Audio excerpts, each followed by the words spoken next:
Bonsoir à tous et à toutes. Merci d'être avec nous ce soir. Donc aujourd'hui, ce soir, on va vous présenter le format du tournoi qui aura lieu pour la Coupe de France 2022, qui est dans un peu plus de 2 semaines. Et on va aussi faire le tirage au sort des équipes pour la répartition des matchs. Donc ce soir, on est avec Hugo, qui s'occupera de vous présenter la première partie. Et ensuite, il y aura moi et Fabien, du coup, de l'équipe de Nantes, et on effectuera le tirage au sort. Et on a aussi Ben, Tarek et Héloïse qui sont là en témoin pour confirmer qu'on triche pas. Bien. Bonsoir à tous. En effet, donc l'objectif c'était d'abord de faire quelques petits rappels sur le tournoi en général, qui aura lieu le 7 et 8 mai au Parc des Sports de la Baumette à Angers, avec 11 équipes qui sont peu ou prou similaires à celles qui sont engagées dans le championnat. Donc Montpellier, Caen, Lyon, Nantes, les Frogs, Angers, Lorraine, les Nagas, les Olympiens, les Titans et Toulouse. Euh, Quelques petits points d'organisation qui vaut le coup de rappeler. L'enregistrement des équipes peut se faire à deux moments. Pour des raisons d'organisation, on préférerait vraiment que toutes les équipes qui arrivent dès le vendredi soir puissent le faire entre 18 et 21 heures. C'est du temps gagné pour l'organisation. Ça permet de tenir le planning du tournoi. Ça permet d'être plus confort le samedi matin pour tous. Mais on sait pour certaines équipes, elles vont arriver trop tard. Donc il y aura un créneau également le samedi matin de 8h à 8h30. L'arrivée des équipes sur le terrain le samedi matin, c'est avant 8h30 et encore avant si l'enregistrement a besoin d'être fait, pour un début des premiers matchs à 9h. Sachant qu'on l'a mis dans le règlement de tournoi, après ce tirage au sort, on va publier l'ordre des matchs, le planning. Une équipe qui n'est pas sur son terrain prête à jouer à l'heure du match, son capitaine commencera avec un carton bleu et débutera le match à un de moins, parce qu'on a besoin d'une certaine rigueur pour pouvoir tenir un planning avec pas mal de matchs. C'est aussi l'objectif, on rassemble toutes les équipes un week-end dans un endroit, on veut en profiter pour offrir l'opportunité de jouer le plus possible aux équipes, mais la contrepartie c'est qu'il faut être rigoureux sur l'emploi du temps. Le format du tournoi à 11 équipes, c'était un petit peu compliqué d'avoir quelque chose de fluide, et ce sera également l'objectif du jour. Chaque équipe va jouer 4 matchs qui vont être tirés au sort aujourd'hui avec un système de chapeau et de tête de série pour que les incidences dans le tableau ne créent pas un tableau trop déséquilibré en fonction de ce qui est tiré au sort pour le premier jour. Donc le premier jour, chaque équipe joue 4 matchs, à l'issue desquels ces équipes seront toutes classées sur un classement à 11 en fonction, dans un premier temps, du nombre de victoires. Ensuite, si le match a eu lieu, de la confrontation directe. Ensuite, du nombre de vifs d'or attrapés. Ensuite, de la différence de buts capés à 100 par match, donc de buts en excluant les points des catchs. Ensuite, du nombre minimum de cartons reçus. Et si malgré tout ça, on avait deux équipes qui étaient encore égales au classement, on estime qu'elles sont suffisamment proches au niveau pour pouvoir tirer au sort leur place. De toute façon, ce n'est pas là une place de classement final. L'incidence, ce classement va donner un classement de 1 à 11 qui va donner un tableau à élimination directe sur le format qu'on voit s'afficher à l'heure actuelle à l'écran. Donc les équipes classées de 1 à 5 sont directement en quart de finale. Les 6 autres passent par des barrages. Les perdants des barrages continueront à 3 à faire les 3 matchs qui restent entre elles pour classer des places de 9 à 11. Les perdants des quarts de finale iront en demi-finale de consolante, puis en match pour la 7e et 5e place. Les perdants des demi-finales feront un match pour la 3e place et la finale décidera évidemment de la première place. Si pour des raisons de météo, comme on a pu le connaître par le passé, c'est ce tableau qui serait utilisé en format de secours du tournoi au besoin, mais on va tous souhaiter qu'on ait une belle météo à Angers qui nous permette de tenir un beau tournoi. Parce que c'est un beau dossier, c'est un bel accueil, des beaux terrains, et on a tout pour enfin refaire une belle Coupe de France après plus de 2 ans. Dans la liste des choses pas drôles, les forfaits, pour l'éviter déjà, première chose, de bien transmettre avant la fin de semaine le roster à la direction sportive et au bureau. Donc n'oubliez pas. Les scores et sinon les raisons habituelles de forfait en cours de match ou de forfait choisi par une équipe. Les scores, dans ce cas-là, si une seule des deux équipes fait forfait, elle est donnée perdante 130-0 avec le catch évidemment pour l'équipe qui n'a pas fait forfait. Si les deux équipes sont forfaits, 0-0, aucun point d'accordé à aucune des deux équipes. Les mercenaires, c'est possible pour ce tournoi, c'est pas encore possible, mais il faut pareillement se manifester rapidement de la part des joueurs qui voudraient être mercenaires. Pour les joueurs déjà licenciés à la FQF ou affiliés, il faut l'indiquer dans le formulaire et nous le faire savoir. Et la répartition des mercenaires de manière générale sera gérée par la FQF dans les équipes en fonction des besoins des équipes. Pour les joueurs étrangers, à la particularité près qu'il faut nous justifier d'une licence auprès d'une autre fédération, d'un justificatif d'assurance du club auprès duquel il y a la licence du mercenaire, et une participation financière de 25 € qui correspond à une partie de la partie compétition de la licence FQF pour couvrir les frais de tournoi engagés. Donc voilà pour les mercenaires qu'on accueille avec grand plaisir. Les quotas d'arbitrage, pareillement. Si c'est une première participation à la Coupe de France, un arbitre assistant de 7 à 11 joueurs, 2 arbitres assistants, 12 à 14, 3. À partir de 15, ça augmente avec des arbitres principaux. De manière générale, passez vos tests et venez arbitrer à la Coupe de France. On aura besoin d'arbitres pour avoir des bons matchs. Personne n'aime avoir un match avec un arbitrage pas serein. C'est la première des étapes à faire si on n'est pas content de cela, c'est de soi-même passer ses tests et de se porter volontaire pour arbitrer à la Coupe de France. C'est comme ça qu'on a un beau tournoi et en arbitrant, on apprend aussi à respecter les arbitres. Donc j'encourage vraiment tout le monde à passer ses tests et à se porter volontaire par les rosters pour les joueurs affiliés à une équipe et sinon par le formulaire pour les personnes extérieures. On va donc maintenant passer au tirage au sort. Je vais repasser la main à Tiffen. Oui, donc alors pour les chapeaux, donc dans le chapeau numéro 1, nous avons l'équipe des Titans.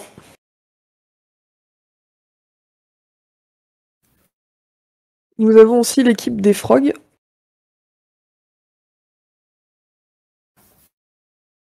Dans le chapeau numéro 2, nous avons l'équipe de Toulouse.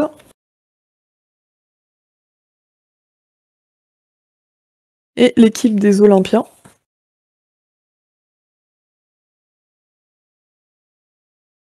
Dans le chapeau numéro 3, nous avons les Cruikshanks.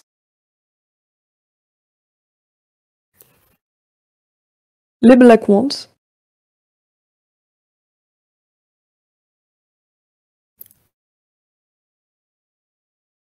Les Harfang.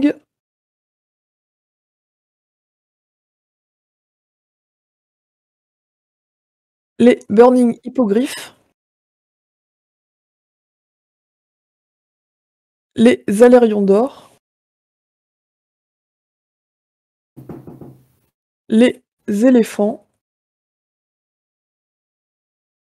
Et les Nagas. Très bien, merci pour la présentation. Tiffen et Fabien vont tirer au sort les équipes. Les matchs vont se dessiner, les matchs du premier jour dans cet ordre-là. Donc, Tiffen, Fabien, est-ce que vous pouvez tirer dans le chapeau 1 l'équipe A? Allez, tu tires l'équipe A.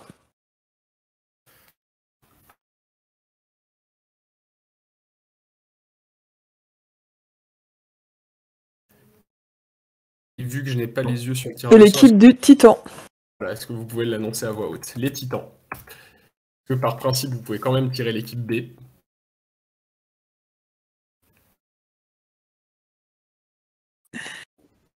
C'est l'équipe des Frogs. Merci. Est-ce que vous pouvez maintenant, dans le chapeau 2, tirer l'équipe C?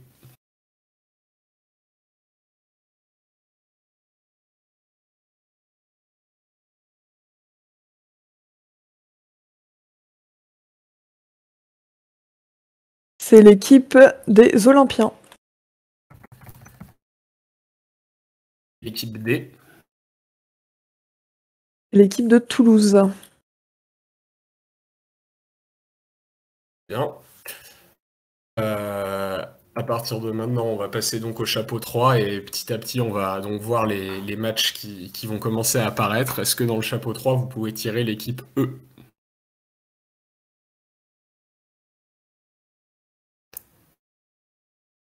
C'est l'équipe des éléphants.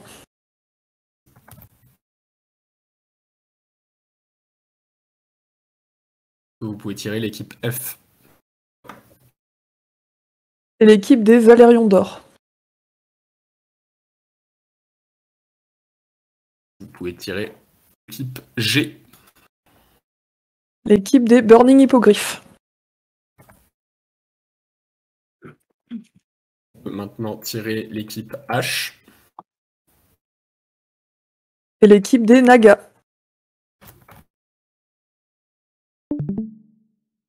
L'équipe I.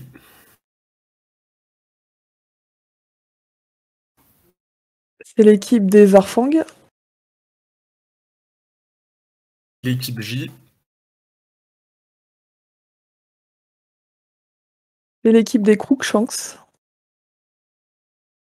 Et l'équipe K. Les Black Wands. On a donc le planning des 4 matchs de chaque équipe qui s'est affiché à cette occasion. Donc je vais pouvoir les dire ce que sera la première journée. Premier créneau, Titan contre Nantes, Frog contre Lorraine, Olympien contre Lyon. Deuxième créneau, Toulouse contre Angers, Caen contre les Nagas, Titan contre Montpellier. Troisième créneau, Frog contre Nantes, Toulouse contre les Nagas, les Olympiens contre Montpellier. Quatrième créneau, Lorraine contre Caen, Angers contre Lyon. Cinquième créneau, Olympien contre Toulouse, Frog contre Caen, Nagas contre Angers. Sixième créneau, Titan contre Lyon, Nantes contre Montpellier. Septième créneau, Toulouse contre Caen, les Olympiens contre Angers, Nantes contre Lorraine. Huitième et dernier créneau, les Frogs contre les Nagas, les Titans contre Lorraine et Lyon contre Montpellier. Comme on l'a expliqué avant, c'est sur ces 4 matchs par équipe que les équipes vont être classées pour déterminer le placement dans le tableau pour le deuxième jour.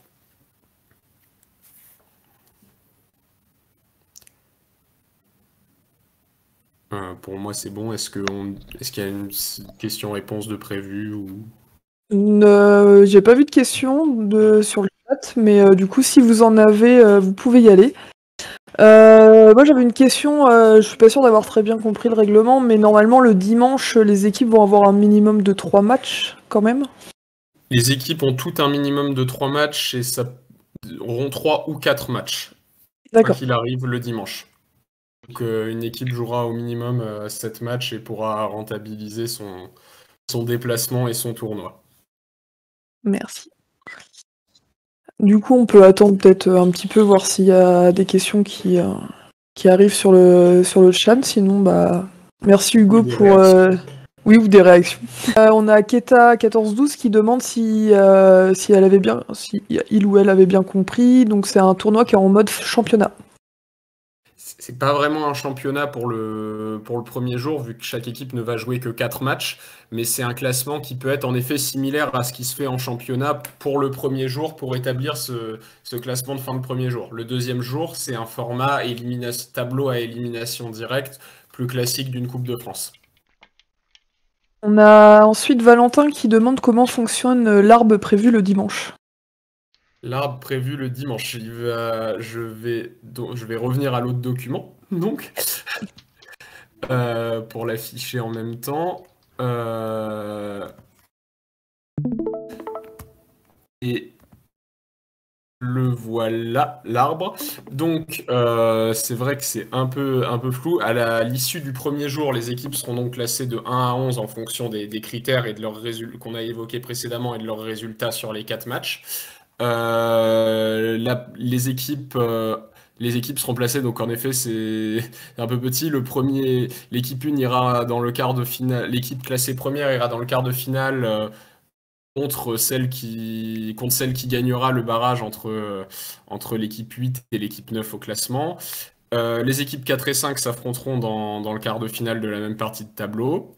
L'équipe 2 ira dans le troisième quart de finale et affrontera le vainqueur du barrage entre l'équipe classée 7e et l'équipe classée 10e. Et dans cette même partie de tableau, l'équipe 3 ira dans l'autre quart de finale pour affronter l'équipe qui sortira du barrage entre l'équipe classée 6e et l'équipe classée 11e. Merci Hugo, on repart. Ce serait bien si tu pouvais réafficher du coup le document des matchs. Car, alors j'ai pas toute la question, mais il y a The Citen qui demande pourquoi les deux équipes du site 2 tombent l'une contre l'autre le samedi. Donc pour le rappel, c'est les deux équipes du site 2, c'était Olympien et Toulousain.